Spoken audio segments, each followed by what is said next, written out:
উপস্থিত কত? 70। অনুপস্থিত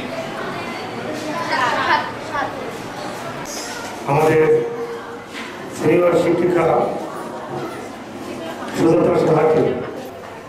তার মধ্যে আমার যে স্যারের বিদায় আজকে হচ্ছে মোহাম্মদ আকাশ আলী স্যার, ওনার বিদায় বেলায় এসে আমি ভাষা হারিয়ে ফেলেছি। উনি শুধু আমার কলেজে ছিলেন না, উনি কখনো বন্ধু, কখনো বড় ভাই, কখনো মনে হতো সে আমার খেলার সাথী।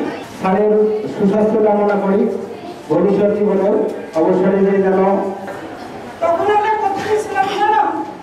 স্কুলের আমাদের একটু মাটি ছিল না, আর আমাদের কোনো বসার জায়গাটাও ছিল না। সেই সময় আমরা একই সঙ্গে এখানে আসছি, অনেক কথাই হয়েছে, অনেক স্মৃতি আছে আমাদের ভিতরে।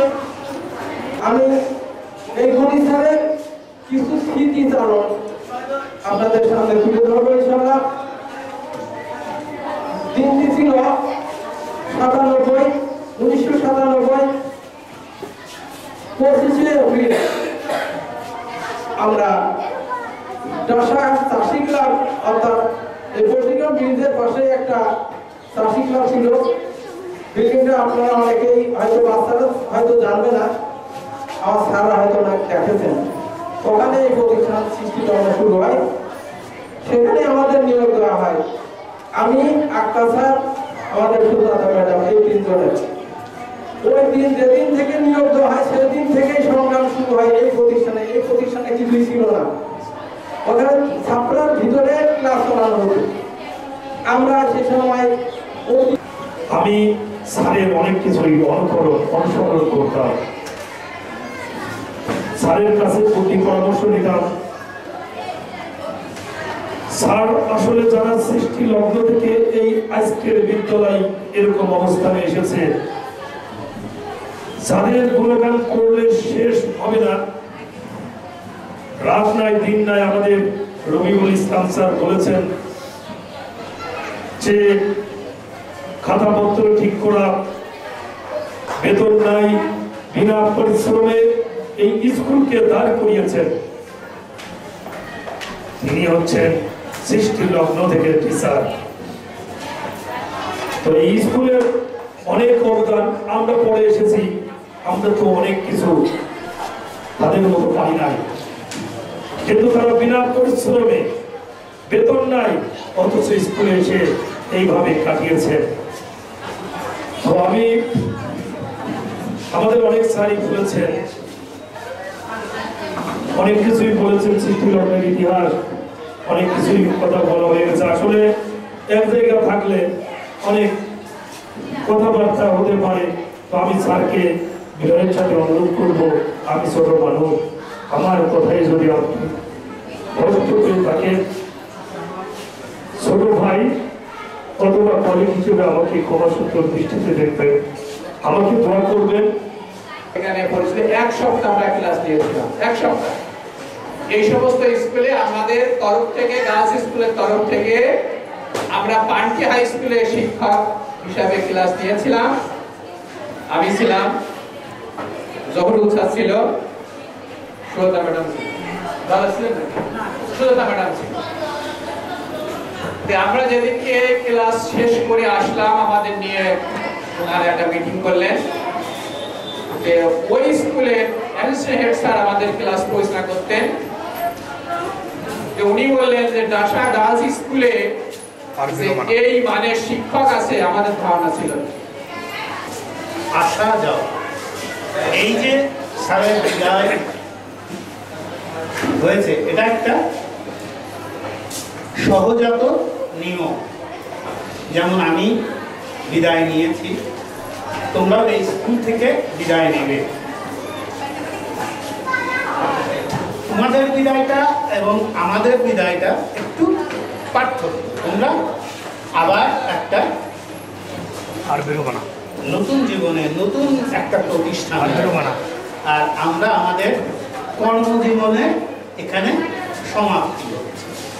কোনো ভুল ত্রুটি না পরিষ্কারভাবে লিখে দিতে অনেকে চলাচল যায় তারা বুঝতেই পারে না যে কোনটি নাম্বার 4 হইলে 8 হবে। তো একটা সারা রাখতে বলেছে যে এই বিদ্যালয়ে চাকরি করেছে, এই বিদ্যালয়ে কোনো গ্রুপিং করা কি কোনো ষড়যন্ত্র করা এরা কোনো দিন চেক করি না। অন্য অন্য সারা যা করে আমি তা দেখি।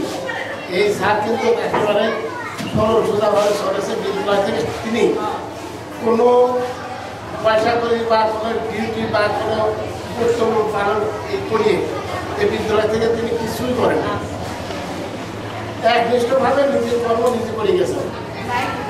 এখন তার হাতের লেখা সুন্দর ছিল, সকলেই প্রশংসা করে। বাইরের জগতে হাতের লেখা গান গাওয়া এটা একটা প্রশংসনীয় কথা।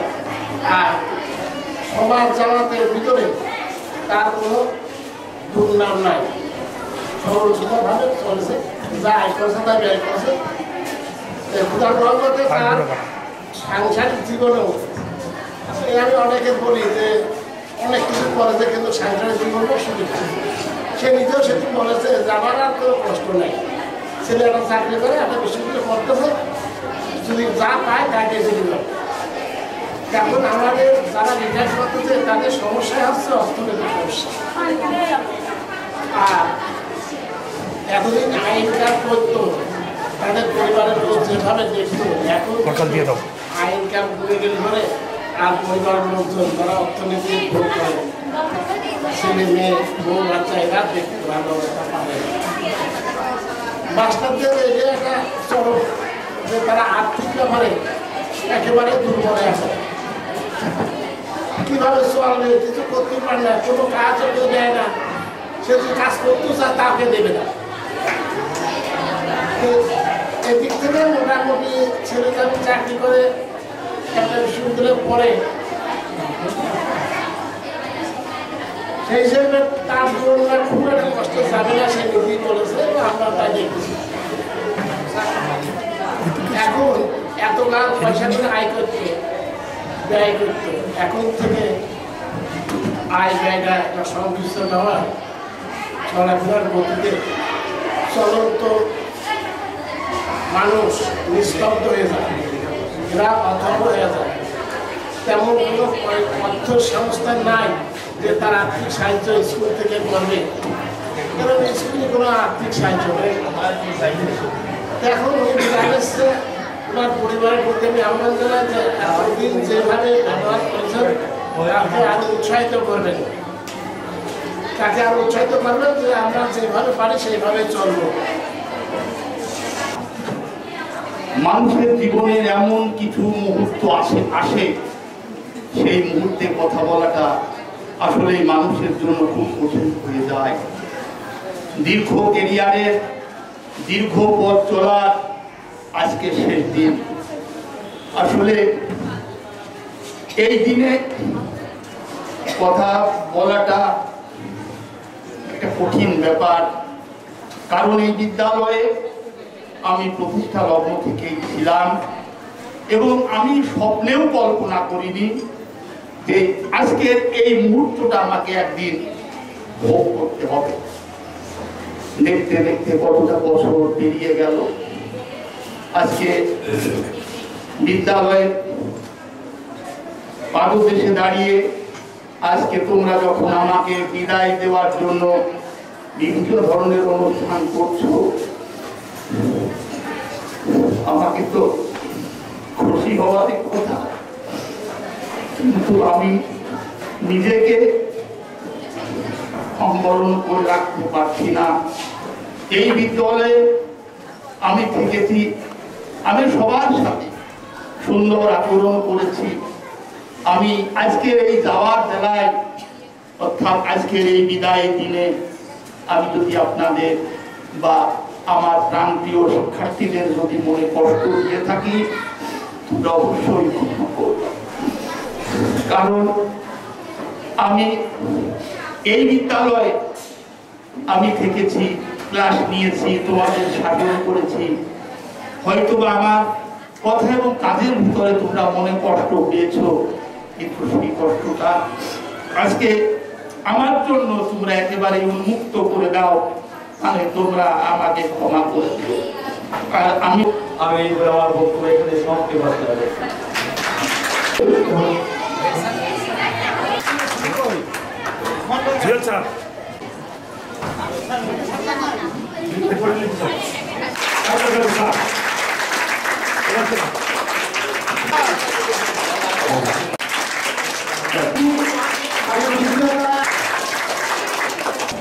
ধন্যবাদ।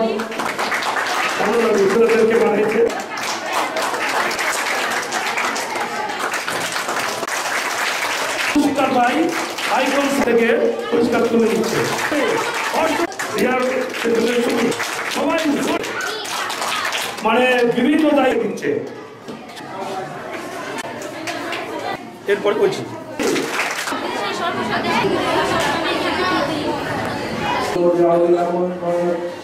আমাদের সবার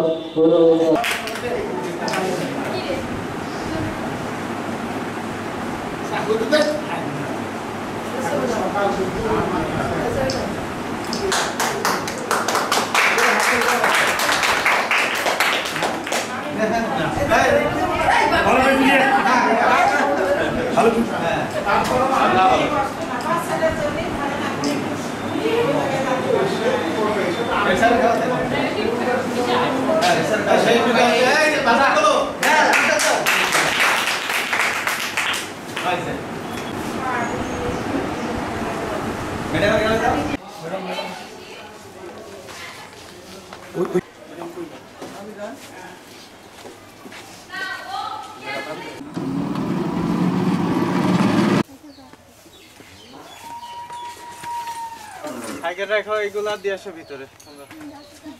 আপনি ফুলটা নিয়ে যান, ওরা দিয়ে আসছেন।